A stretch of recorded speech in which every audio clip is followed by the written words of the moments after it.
Tracy. And I'm Lonnie. With One Blessed Step. And today we are going to be talking about Americans who are being forced to live off-grid by the government. This is shocking. It is. Very, very sad. Yeah. And it's a bad situation altogether. It's totally a bad situation. And we're about to share all of that with you. And then after we share a little bit about what's going on, we're going to share what you do when you're being forced off-grid, because this could happen to anybody. Anybody, yeah. I really don't think these people knew that this could happen to them, and now they're in a situation. Yeah, they're stuck. Yeah, they're literally losing millions of dollars on their homes. So let's go ahead and take a look at the article. I'm going to go ahead and switch to, there's many articles. I chose the one from NBC News that came out this week. Now, there are plenty of other articles if you prefer a different news source, but I'll just use the one from NBC News and I'll show you what's going on. So here we are in Rancho Py. And unfortunately, this article tells a story of a man that lives there, and he's not the only one there. No. And people have lived there for years. Their homes are worth millions of dollars, but now they're really not worth millions of dollars. Yeah, they've got an ocean view. I mean, they're right on the coast. Exactly. And I know that some people can say oh, poor rich people. Right. But that's not necessarily true of everyone, right? Nope. And no matter if you're rich or not, it's still something that you worked hard for your life, totally. Worked hard for, and to see it just, decimated is very, very sad because, we'll go into it in a bit, but many of these people are really out of pocket their own money on this. There isn't insurance that will, insure a landslide. Some of these disasters, especially if an insurance company knows that it's likely to happen, and there is some evidence that California has known about these landslides for hundreds of years. And it's just been a lot slower. It has been up until recently. So let me share a little bit more about the article. So far, the person that is being talked about in the article, and I'll link it below so you can read it yourself, but he has been fighting for months to keep his house standing. So he has a home there. He's putting jacks up underneath it, trying to make sure it's staying level, but unfortunately it is starting to crumble. His house is starting to fall apart. And you'll see some images that I'll show you out of this article where houses are just decimated. There's only so much a house can take. Right. It's not designed to take that much movement. Exactly. So the background is these homes are built by the coast. Right. And they have really nice views, pretty nice views. Some of them have really nice views. But unfortunately, it was built in an area that has landslides. And there was some road construction done a few years back. Like the 50s or something. It was a while ago. Well, it actually says, let me see if I can find it here for you. Let me see if I can find it. Maybe we'll get there. Yeah. Oh, here it is. Yeah, so nearly 70 years ago, the Portuguese Ben Landslide in Rancho Py was triggered with the construction of a road through an area which sits atop an ancient landslide. Wow. At the time, it destroyed 140 homes, and the land has moved ever since. And I suspect the land has, because many other articles say that the state has known that it has been a landslide area for literally 100 years. And they've been making adjustments over the years. Right. With the relatively, any movement to me is bad, but with the relative movement, they've been able to accommodate extending utilities and all that stuff. Except for the last 2 years. Except for the last 2 years. So it says here, but once slow-moving landslides began to rapidly accelerate after the torrential rains drenched Southern California over the past 2 years.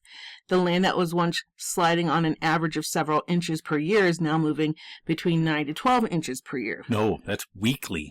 It says weekly there. You're right. That's the problem is this thing has picked up momentum. Okay. And it's hard to stop a rolling boulder down a hill. Yeah, 12 inches per week. So that's why they can't make adjustments. That's why they a few inches a year, they can go in and make connections, extend water, power, all that stuff. But when it's moving an inch a week, it's just not realistic. Yeah, and you would know all about it, right? Yeah. So engineer knows all about the land. Yeah. Okay, so let me just get back to part of the article. So in this area, because of the rapid movement of the landslide, homes have collapsed or have been torn apart. Walls are shifting. Yeah. There's fissures. There's, the city is basically turned off the power and the gas and the water. So it says here, the community has had their power and gas turned off. Gas service was cut to more residents on Thursday, more expected on Friday, and others are contending with temporary water shuts down to fix the sewer lines. Okay, so it sounds like they do have some water, some sewer potentially. I think it probably depends on which homes. Look at the street. It's just, on top of this, you got to think the streets too. So you're going to lose transportation accessibility. Right. Right. Clearly. Yeah. So they're not even going to be able to drive to and from their home. Right. And so Gavin Newsom, who was the governor of California, declared a state of emergency on Tuesday. Yeah. So once he declares a state of emergency, that basically kind of opens up some funding to fix this area. Yep.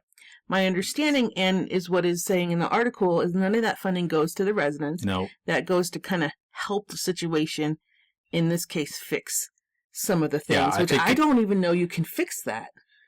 Right. Well, I think it's gonna take a solution that's gonna not place it where it's at, and I think it's a very difficult situation, especially if it's moving that much. Yeah, you did. Yeah, you literally just said 12 inches a week. Yeah, that's like this. A foot.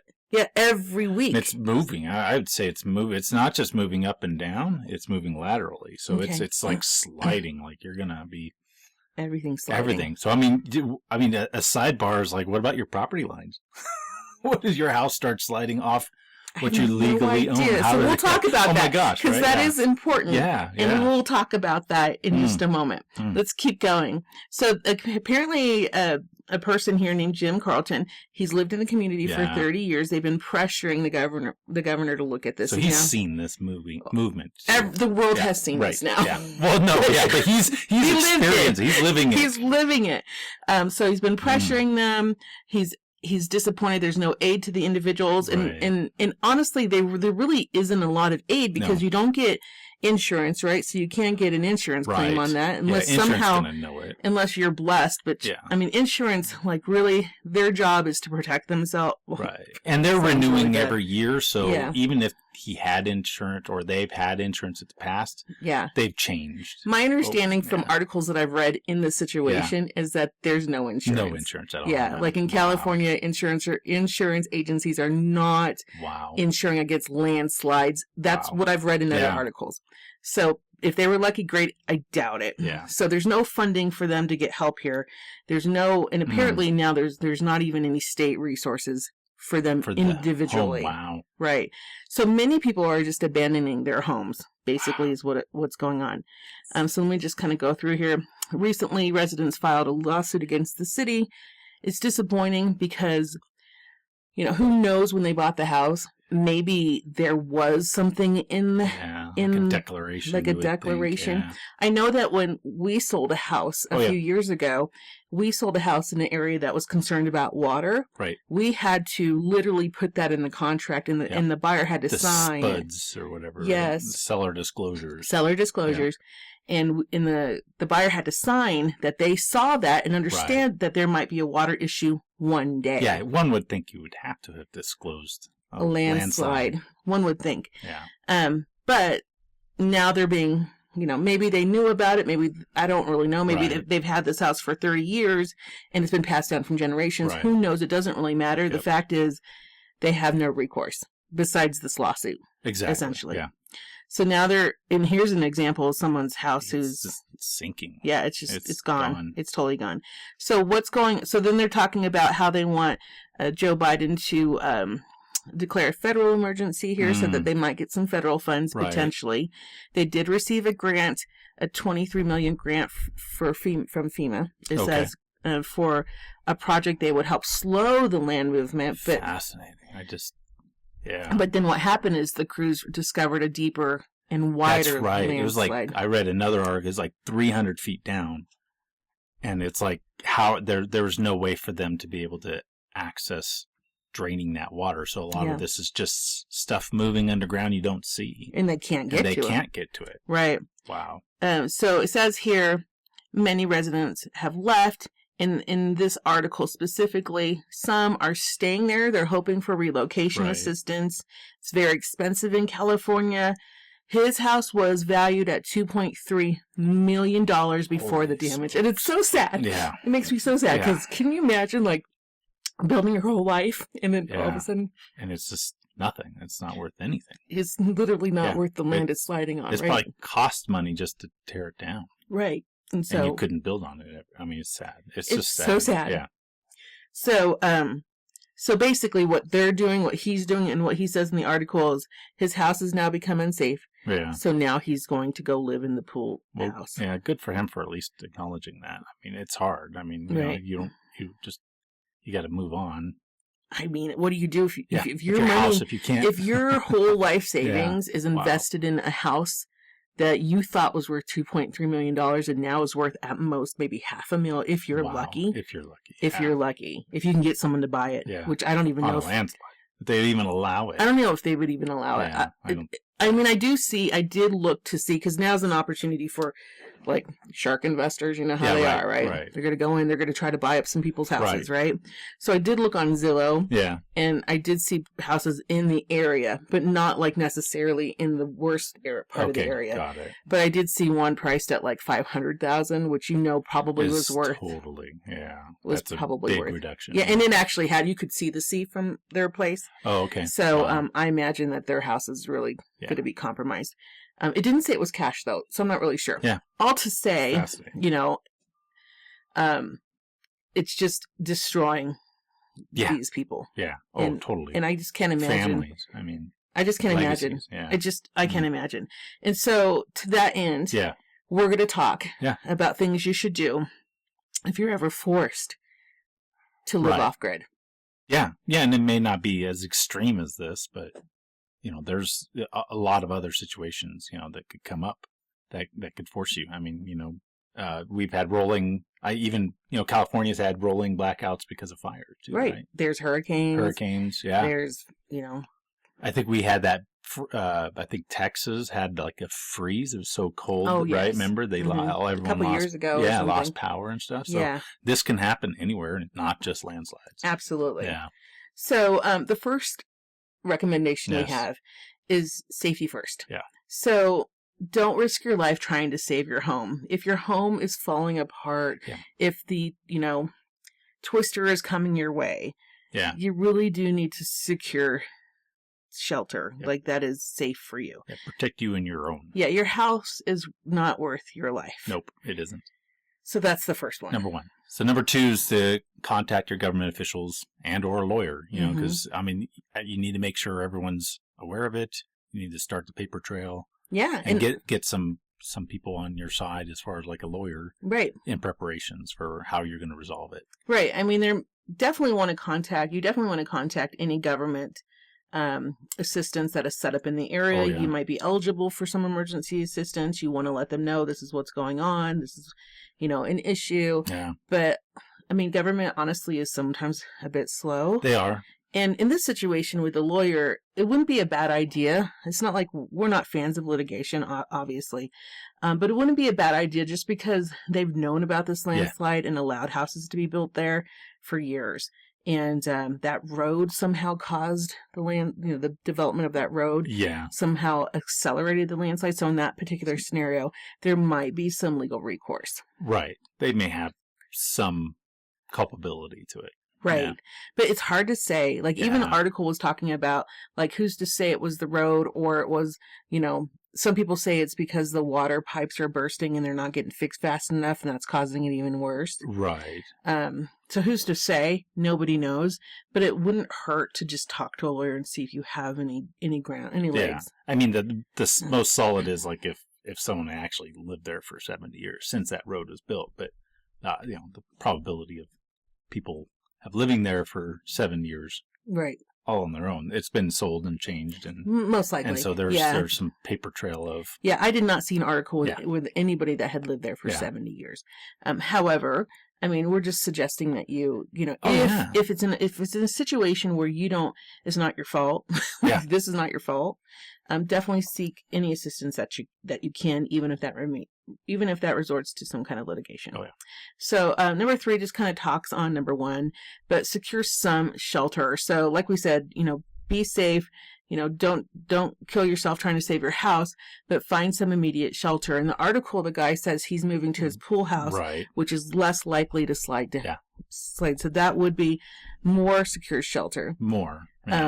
But you want to be looking at long term as well, if you can. Yeah, I mean, because it's still moving around, and it still could compromise it. It seems very, very unsafe to me, only because a major rain could even cause it even worse. And then, or if they have earthquakes there, and I know that they do have earthquakes, so it could just even be and worse. The proximity to his house. If something happened to his house, it could, maybe it catches on fire because it splits too much or something, right? And then you're right next to it in your pool house. Depending on, maybe it's, we don't know, but I mean, make sure you have a defensible area and stuff, right? Exactly. And then as well as long-term shelter. So starting to figure out, is kind of speaking of basic shelter. So you have your immediates that he got in his pool house, but you might be looking at something that you could build there in the interim. I don't even know if you could. I don't think you could. Yeah. In that particular situation. Yeah, maybe not in that one. But in other situations, you would want to start looking at maybe rebuilding, especially if it's like, something that like a tornado came through. Right. Then you have nothing. You have nothing, but then you have to secure your long term. Exactly. Right. So then you start trying to figure out how you're going to rebuild and all that. All right. So number 4 is access to clean water. I mean, water is like the first primary thing you need to get a hold of. This article speaks to that they were turning off some of the water. So you got to look for nearby sources. I mean, there's, rivers, they're closer to the coast, but that's ocean water. Yeah, he was saying that he was going to his family's house, like his parents' house. Right. So his parents live like 9 miles away or something. So he's able to get water and shower there. But not everyone has that. Yeah, I mean, you could be snowed in and that might not be it. But if you are snowed in, then, you could look at, melting snow for water. Right. Or if you're in the city and your water gets shut off, but you have a gym membership, you can go shower there. Right. You can get access to clean water pretty much, wherever you are, outside of the area that is most affected. Right. So, like, if you need a drinking water, we go get drinking water at the Walmart. Yep, totally. If they have a machine you can fill up there. Exactly. It's cheaper there than anywhere else that we have found, FYI. Yeah. So, and then also your purification. Yeah, you want to make sure, like, if you are, whatever water you get, that you're treating it, you're boiling it, you're running it through an RO or something so that it's safe to drink. Right. And to talk about, like, even rainwater. So, for these guys that are in California, it rains often, but we also know that, like, California doesn't allow you to collect rain. So, they have rainwater restrictions there. And there's a lot of legal stuff going on with can you even harvest water there. So there are many, many places in California, if not the entire state, where you can't actually harvest water. Yeah, but I'd say if someone's shutting off my water and my house is sliding down the hill, I'll collect rainwater until they shake a finger at me. Until they fine you? Yeah, I mean, what else are they going to do? Yeah, you're going to do whatever you can, the best you can. I doubt they'll fine anybody for it, but they got bigger problems. They definitely have bigger problems over there. So access to clean water is really important. Yeah. And don't forget to purify it. So number 5, food sources. Oh, yeah. So we hope that you have some food, right, if you're in any emergency situation. Yeah. So we have talked about on our channel long-term food storage. We've talked about, all kinds of things like how to get it for cheap and things like that. So definitely hopefully you have some kind of long-term food, maybe some short-term food as well. But long-term food would be anything like your number 10 cans or even your cans that you get at Walmart for like 75 cents that are in the little cans. Yeah, this speaks to the exact situation for why you would have some long-term food storage is something like this where you just don't have access. They can't necessarily go drive down to the local grocery store and get food. Because the roads are all messed up. Now they got long-term. If they have water, they can eat. Can opener. Yep. And can and maybe a small little propane tank or some wood. Yeah, some heating source. Yeah, some heating source, to be able to eat.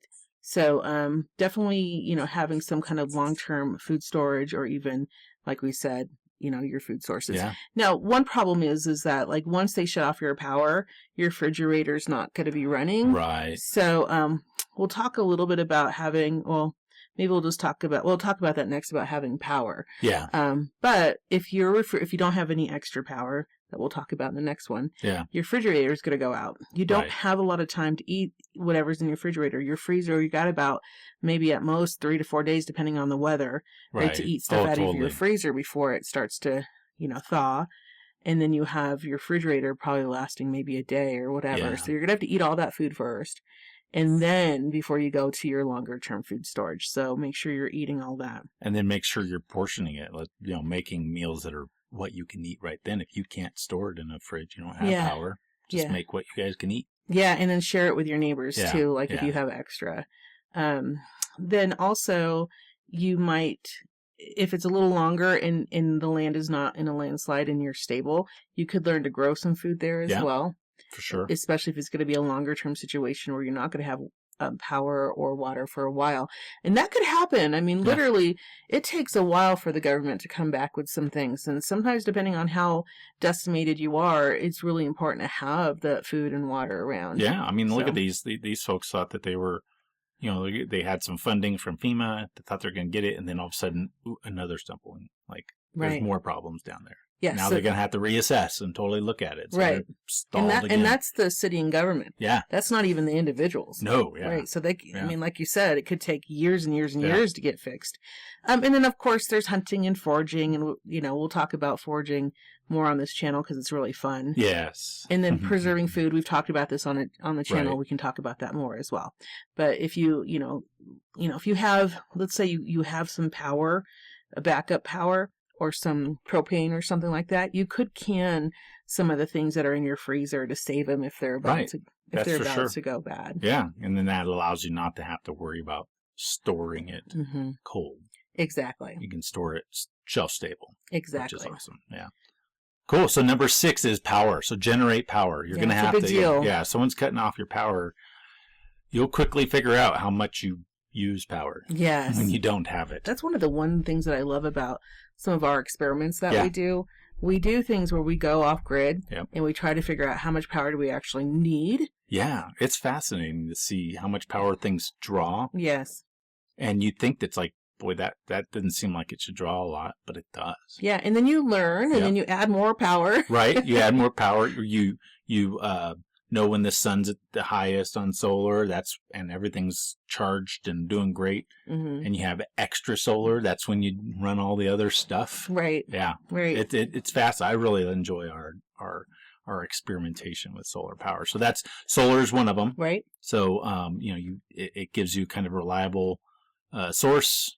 Obviously if you have sun. Yep. And so the challenge there is you got three cloudy days, and you're going to be really managing that power that you have in your batteries, and kind of again another good experience. We know it, yeah.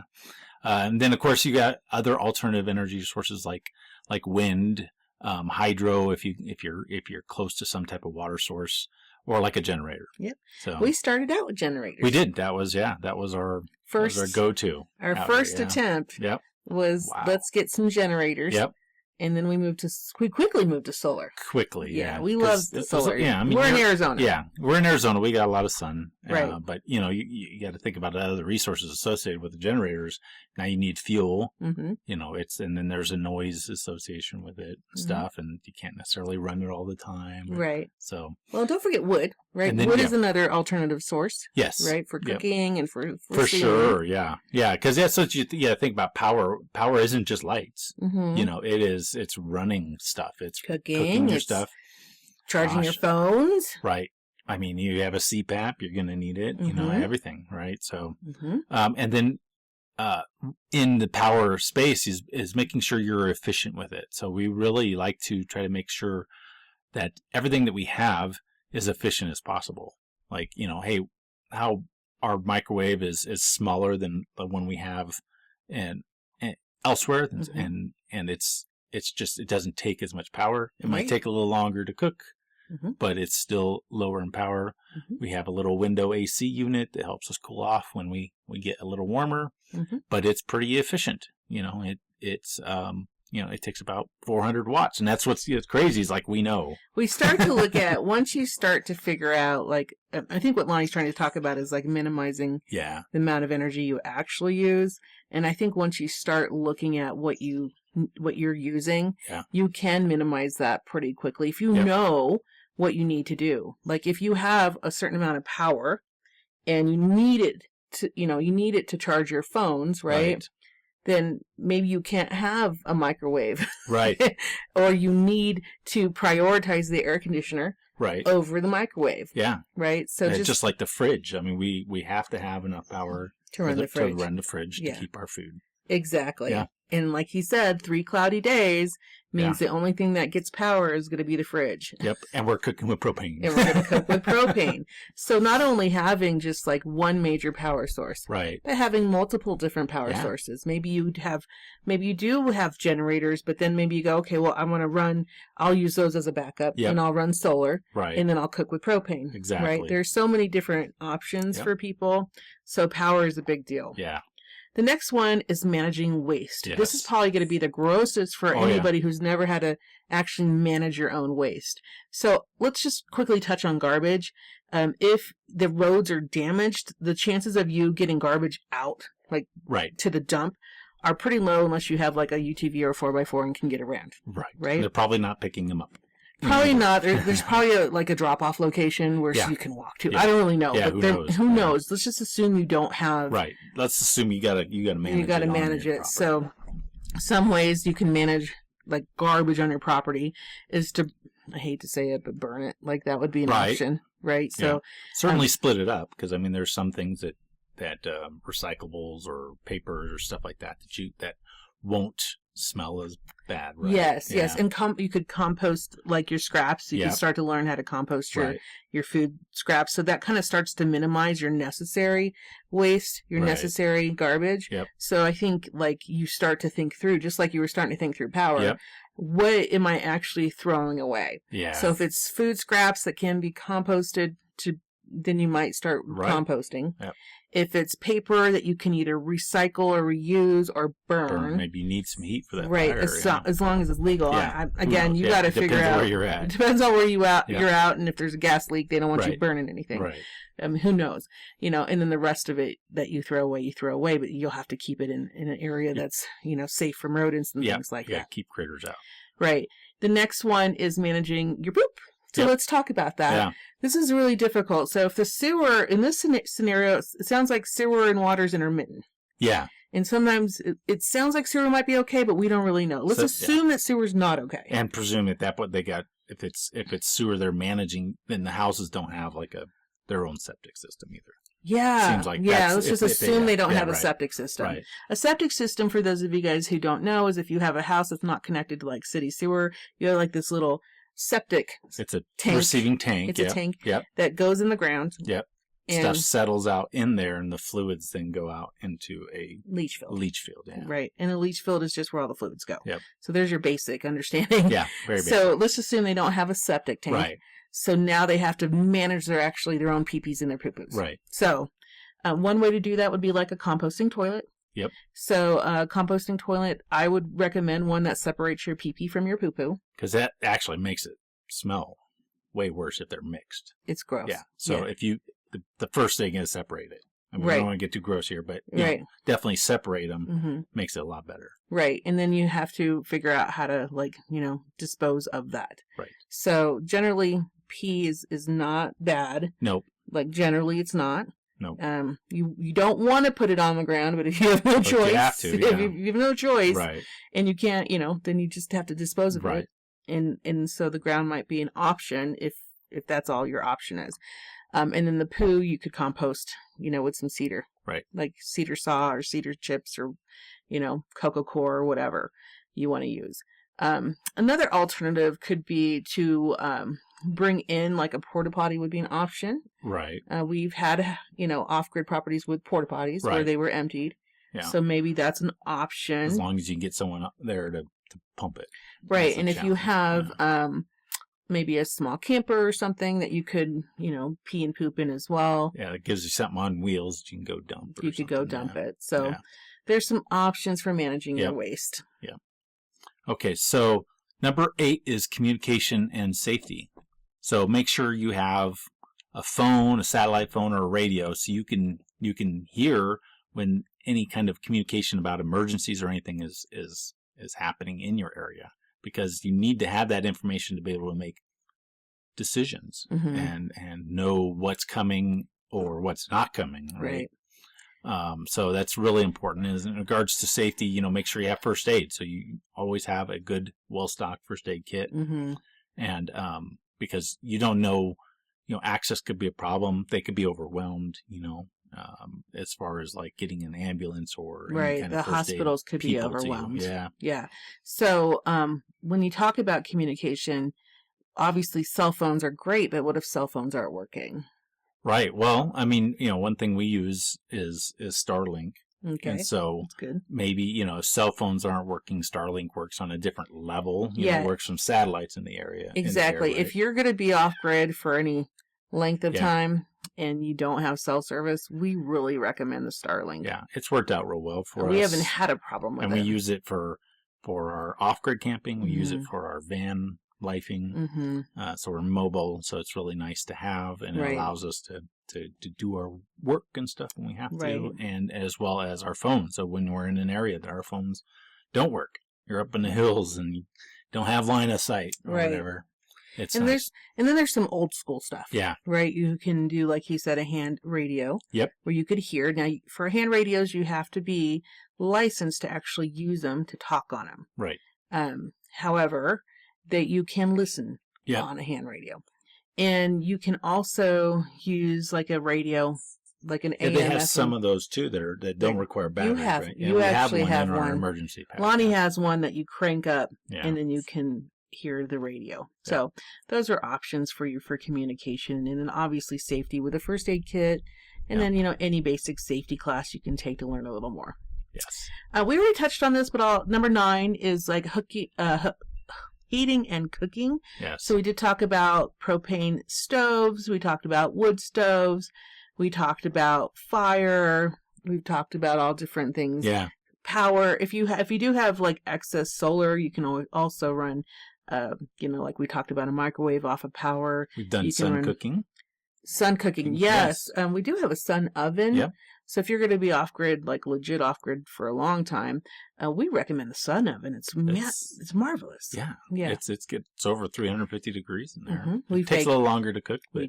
We've baked cookies. We grill in there, all kinds of things, and that's just with the sun.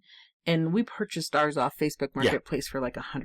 Yeah. So see if you can't get one slightly used or new. Ours was new actually off of Facebook Marketplace. So there was an option there for you. Cool. Number 10 is build skills for off-grid living. So kind of self-reliance, like you're going to need to be able to do some things yourself, like carpentry or gardening. We talked about first aid. So in this circumstance, exactly what they're going to need to do. They need to assess their house. They need to make sure that what they're staying in is stable, and and be able to repair things enough so that they can stay on their property long enough, right? I mean, so, these guys are going to have to make sure they look at that pool house, for example, from the article, and that it's not getting compromised as well. Right. Or they're going to have to roll to something else. And as well as kind of resource management. We talked a little bit about that. We did. So, and rationing. So making sure that everything that you're using makes sense. It's going to take you where you are, and knowing ahead of time, when you project you're going to run out, so that you can get new stuff. Because you don't want to get to the point and say, hey, I'm all out. And that is not the day. The day that you run out is not the day to figure out you ran out. Yeah, exactly. You need to prepare. Yeah, I'm like notorious for leaving Starlink on at night. So when you wake up in the morning, the batteries are like drained. A little lower. Yeah. Like drained. So just be really good about your resources and managing your energy and things like that. You have to be a little more, when you're off grid, you really have to be more aware and alert on everything. Yeah. So not just, it's literally where when you're in the city and you're hooked up to everything, nobody cares, right? Until it gets shut off and then you care. If you need food, you just go down to the store. When you're off grid, it's not necessarily that easy. Right? You have to manage all your resources. You have to know where everything is. If you run out of milk, you're certainly not driving half an hour to an hour, depending on where you are for milk, right? So you learn to buy milk that's powdered, or you learn to buy milk that's shelf stable. You just learn and just take it one blessed step at a time, like we always said. Always. And by the way, if you're liking this content, don't forget to give us a thumbs up. And don't forget to subscribe. Yes. All right. The next thing we're going to talk about is legal and environmental considerations. So we touched on this a little bit earlier with land ownership. With this particular one, who knows where the property lines are after everything and how starts they address to shift? That's, to me, it's fascinating to start thinking about. I mean, a foot a week, your house could be, a couple of weeks, depending on, some property lines are like 3 foot away. Right. I mean, your house could be on someone else's, technically on their legal property. Right. In a matter of weeks. Exactly. Oh. Yeah, your house literally could slide into somebody else's property. Yeah. It's scary and it's scary. Yeah. It's scary and just sad. It's sad. So just make sure that you have permission to stay where you're staying. Yeah. And check your zoning laws and regulations for anything that you actually want to place on your property. So if you're going to, if your house gets, destroyed and you still have a piece of property, then you have to try to figure out, well, what kind of new laws am I going to have to face to put up a new house there? Like, things are going to change in that space if they allow anyone to rebuild after things start to settle and become more stable. Right, which could be years. Oh, I don't even think, I don't know if it'd be in anyone's lifetime. Who knows, like, how long it takes the government to do anything. And then they get another, another line of the atmospheric rivers. That's what they've been experiencing. You get a lot of rain and stuff. And, right. It's very, very sad. Don't forget your environmental impact. If you're going to be doing anything, be very mindful of your environment. Don't take all the trees down, because you need wood. I mean, if you have to, you have to. But just be mindful. Be mindful of the water in your area. And any energy production. So also some things to think about is, maybe these people, don't have water or anything for a long time. Right. It's not like they can just drill a well. You know what I mean? It's not like or maybe they don't have the sewer, right? And so they want to install septic, but maybe it's not going to perk, right? Right. So they can't install one legally. Right. Right. So just be aware of your legal and environmental considerations. Totally. So number 12 then is the mental and emotional preparedness. My goodness. Gosh, you have to be prepared for being off grid. It feels, there can be a sense of isolation and kind of need to know like what things you need to do, what time of the day, everything, there's planning associated with it. So it's not just a laissez-faire, sitting back. It's like, hey, I'm off grid. This is awesome. There's a lot of work to it. We love off grid, but not if we're forced to do it. Yeah. If being forced to be off grid for someone who had no intention for sure of ever being off grid is just disastrous. Yeah. So we want you to, pray. Yeah. We want you to stay positive. We want you to be involved in your community as much as you can and help each other out and do the best you can during this really difficult time. Yeah, it would be tough. It would definitely be tough to be forced into it. Right. Yeah. So that's what's going on in California. Wow. We hope these 12 steps helped prepare you a little bit in case something like this were to happen to you. And we want you in life just to enjoy it and take one blessed step at a time. All right. Have a lovely day. Take care. Bye.